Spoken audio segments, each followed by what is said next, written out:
Welcome to On Work and Revolution, where we talk about what's shaking up in the world of work and EdTech. I'm your host, Debbie Goodman, and today we have as our guest, John Katzman. So John is CEO of Noodle, which if you're in any way connected to the EdTech ecosystem, you will have heard of. But in case not, Noodle is one of the fastest growing online education organizations in the US and globally. I was really excited to learn that Noodle has recently acquired Hubble Studios, a global e-learning design firm with headquarters in Cape Town, which is my hometown. And so with the acquisition of Hubble Studios, Noodle now partners with over 40 universities and 30 corporations worldwide and probably growing, I think. But Noodle is not John's first rodeo. He previously founded and ran 2U and the Princeton Review. He is co-author of 5 books and has served as director for many profit and non-profit organizations, Carnegie Learning, Renaissance Learning, the National Association of Independent Schools, the National Alliance of Charter Schools. May have missed a couple, John. So we have an industry veteran in the house, and today we're going to be chatting to John about the future of higher ed, the value of the 4-year degree, and what needs to be done to improve the quality of education without making it more expensive. And hopefully John will also share his take on the impact of the Department of Education's recent moves on what seems like a clampdown with OPMs and third-party service providers. So welcome, John. It's good to be here. Thanks for having me. Okay, so let's get right into it. You have said that Noodle set out to prove that online university programs could be the equal of on-campus ones, and it achieved that. So with that, is higher ed in some kind of existential crisis? What lies in its future? I don't think there's a crisis. The fact is that the value of a college education or a graduate school education continues to go up, even as Silicon Valley's narrative has been that we don't need degrees anymore, we can just get badges or certificates. There's no existential risk. However, higher ed's too expensive.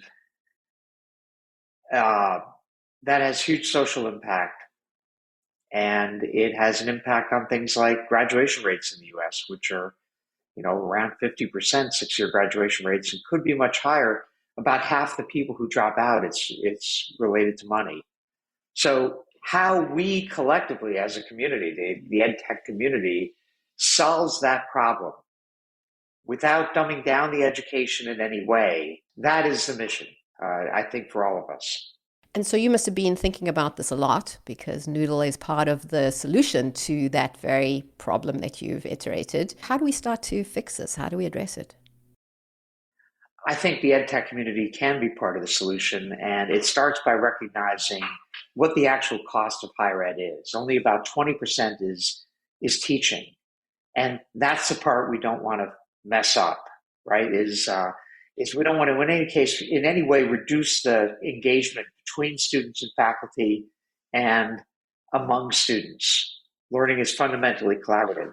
But you look at everything else and it's just a target. Like, how do we help a school scale without adding cost of buildings, without adding administrators? How do we make schools more efficient and more effective at supporting teaching and learning? And I think there are a lot of ways to do that. When we speak about the proliferation of the boot camps, the small badges, the credentials that you alluded to at the beginning, and it seems like there's the attempt to replace the 4-year degree, the B degree, with these accelerated learning programs of some sort. What are your thoughts on that? Well, first of all, like, you look at the boot camps, and collectively, 85, 90% of the graduates of the boot camps already have their college degree. The data on, are they a replacement or are they a supplement? The world changes, you change, and you want to switch careers, and you're going to do that, with increasing frequency as the economy continues to change. I think there's a real place for lifelong learning, and there's a real place for certificates and boot camps. But so far, the jury's out at best that this is a replacement, that the students who didn't get a degree are doing this instead and thriving. And even when you look at kind of the tells to suggest that this might work or not work, the people who do ed tech, we're all data people. We all look at data all the time. And we've been running, let's take as an example, the Georgia Tech online $10,000 masters versus our on-campus $40,000 masters. They're different in a whole bunch of ways. And one would expect that you would say, okay, what's the ROI? We've been doing this for a while. Not just first year out salary, but what percent graduate versus what percent here? How much did they spend? And 1 year out, 5 years out, 10 years out, how's your career going? You could just do the math and say which one has a better ROI. And that's the best of those programs. Nothing. Silence. There's no data? There's no data. And whenever anybody who's a data person says there's no data, it suggests that maybe there is data, but it's not great. Okay. Because, I mean, that's the question, right? It is a question, and we should have answers. These boot camps and accelerated learning programs and short courses and all that kind of thing that are just like exploding in the market have had a massive sort of catalyst through COVID, online learning, all the things. But you said that the number of people who graduate from these boot camps and accelerated learning programs primarily, or the majority, already have some kind of 4-year B degree. Is that right? The huge majority. So that suggests that people who are doing an accelerated bootcamp of sort or training program have at least some basic fundamentals around how to learn, the level of discipline that it takes, so analytical thinking, or just all the basic skills that one needs in order to actually complete anything else. Is that what that data is suggesting? And the soft skills. I mean, you look at the value of a liberal arts degree versus others. And in the first decade, the return on investment of a liberal arts degree is worse. But then the lines converge and cross. And a liberal arts degree ends up doing very, very well, in part because the soft skills of just critical reasoning and communication as you progress in your career matter more and more. So I think the skills you learn in college are probably pretty useful. There's a lot of self-selection. The kind of people who, as you say, have proven that they can stick with it is another reason. But so far, the impact of those programs as a competitor to higher ed is pretty limited. I just wonder if we're framing the question correctly when we think of certificate programs as in any way a competitor or a threat, much less an existential threat. If it's an augmentation to an existing liberal arts degree, because, you know, a liberal arts degree might be great with the foundational learning and basic principles, but doesn't necessarily equip you to do anything specific. And so a supplementary program of some sort could assist with that or could support that. Just to go back to the cost of things. I mean, I'm a parent of teenagers who are going to be graduating soon, and the cost of college is just overwhelming for families all over the world, but particularly in the US. And you alluded to, how do we ensure that we have high quality education, but that isn't increasing in cost and expense? And it seems that the possibility exists to have high quality higher ed, a 4-year liberal arts degree or something similar, that isn't continually escalating in these astronomical costs that just cannot keep pace with family earnings. So there are two issues. The first one is real cost. Right in the US, there's the sticker price, and then there's the real price. And for the past couple decades, universities have been raising their sticker price every year by 4+% and giving most of that back, giving everything over inflation back to students in the form of increased financial aid. So at this point, the average student is paying under half of the sticker price. So part of this is perception and how we think about the real cost of higher ed is important, and how we portray it. The second part is who pays. And 30 years ago, if you went to a public university, 75 to 80% of the cost was borne by the state, 20% to 25% by the student. Now, if you go to a flagship school, UNC Chapel Hill or something, maybe 10% is borne by the state and the rest of it is borne by the students in terms of tuition. That's something we need to think about. If higher ed is really important and if we want it to be accessible to everybody, why are we defunding it? And then the third question is, what makes higher ed so expensive, period? Not just what you pay or who pays, but how do we just make this product less expensive? Technology has decreased the cost of making this Diet Coke by a lot. The way they make the cans, the way they make the soda, every part of it, the shipping, they perfect constantly and try to drive that cost down.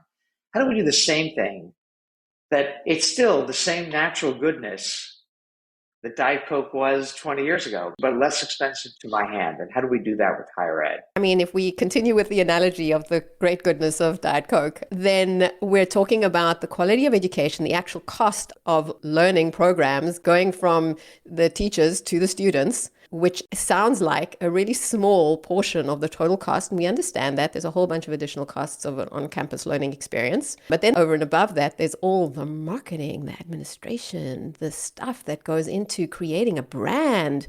Because to me, it seems like there is a huge emphasis on the branding of schools in order to stand out, in order to be considered to be the schools that everybody wants to go to. And the cost of that, in order to create this experience of premium quality, is similar to another high premium brand experience. How do we address that? What's happening there? There is some of that, and the rankings business, feeds into it. And I won't say that there's no emphasis on look and feel, in higher ed. But traditionally, with schools caring just as much about their brands, universities spend 1% to 2% in marketing cost versus the tuition that you're going to pay during your time there. The average community college still spends about $100 bringing in a student. With online learning, where schools had, starting with the for-profits, infinite capacity, and each additional student was accretive versus I only have so many seats, and so if I drive more demand, I'm simply becoming more selective, but my revenues are going to be the same. With that increase in capacity, all of a sudden you started to see a bidding war for keywords and direct marketing. And at this point, if you look across the landscape of online learning, it's probably a 20% cost of acquisition. And in some cases, it's much higher than that. So remember, this is a $600 billion industry in the US alone. So if we get up to 20% overall, that's $120 billion a year. I don't think we're going to get there because there are a lot of schools that are still on ground. But remember that the on-ground schools are competing with the online schools for students. So if they're spending a lot, everybody else is going to be spending more as well. We have to now start thinking about this public good that we're subsidizing. How comfortable are we with all the money going into marketing? If we want to keep the cost down without screwing up the education, this is like a gaping wound. It's just getting worse, and we have to solve it.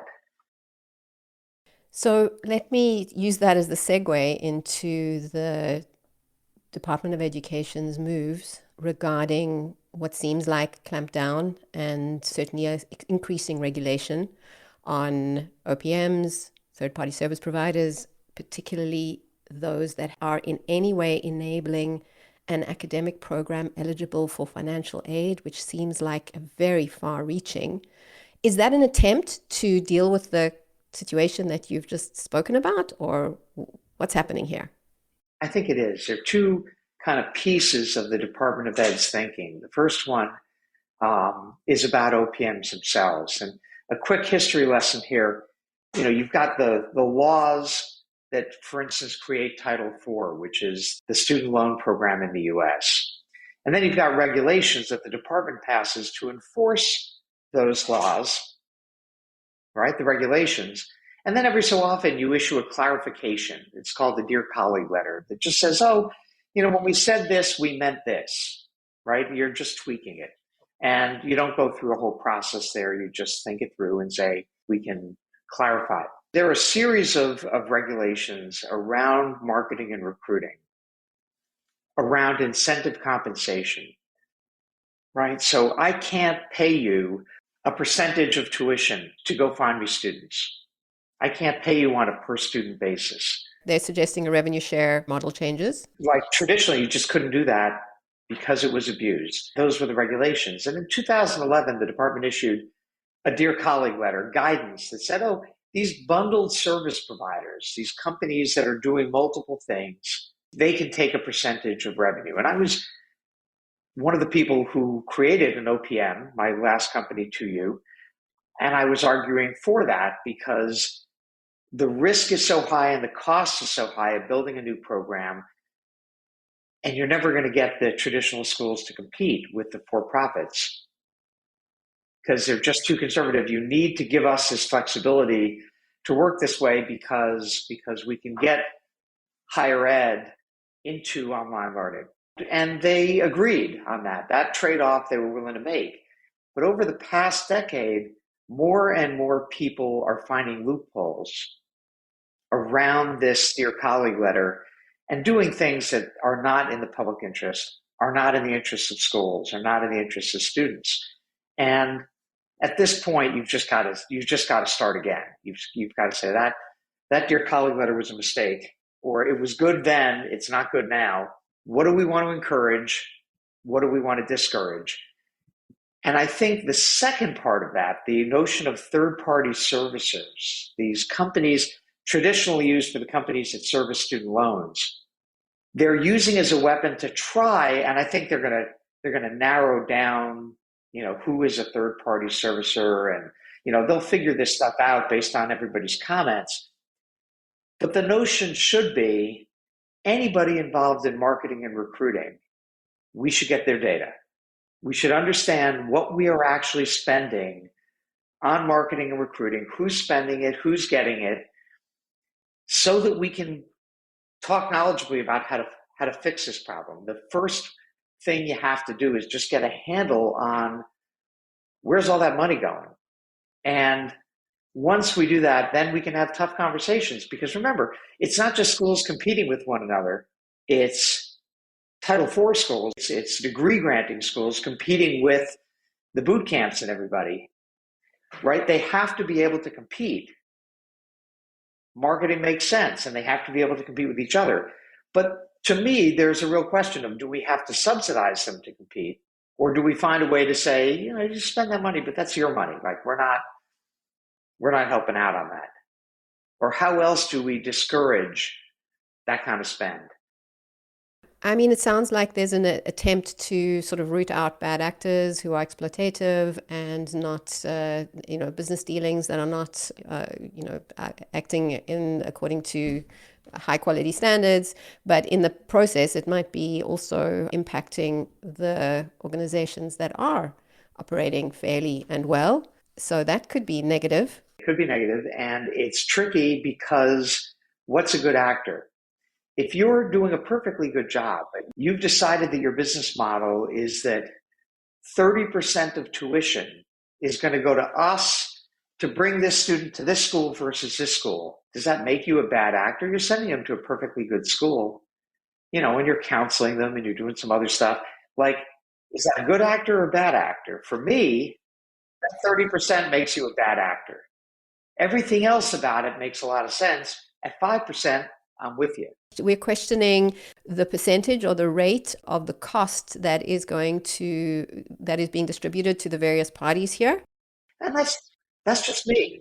No one appointed me the head of this thing. So everybody's got an opinion. I've got an opinion. My answer is somewhere like 5%. It's like peace. Like, we can subsidize that and everybody. But when you're talking 30% of tuition, we are not right now in a world in which higher ed's too expensive. We are not doing a service for the world in sticking the tech world in between students at universities in that way. What's your number? I'm a parent who needs to pay for college. So if anything that's going to reduce the cost but maintain or hopefully even increase the quality and accessibility would be good. I look at it from a consumer point of view. Obviously, I'm also in the industry. And so, we want to see organizations that are run according to good business principles and that remain profitable. But I've seen what happens with organizations where students end up with this tremendous financial burden, where their families end up with financial burden, where they're not receiving quality education as part of that whole package. And that's just devastating. I don't have a specific number. And it sounds like this recent move is hopefully going to get the key players in the industry to engage and agree on something. I hope so. And, it's really tricky stuff. And some of it's just in the eye of the beholder, but it's really important. And how we come together around this is important. That shouldn't be the hallmark of tech. If you look at the unicorns are all the companies that take a 30% or more tithe to match students and schools, and not even to the best school for that student, but just to the school that's willing to pay 30%. Like, there's got to be something better than that.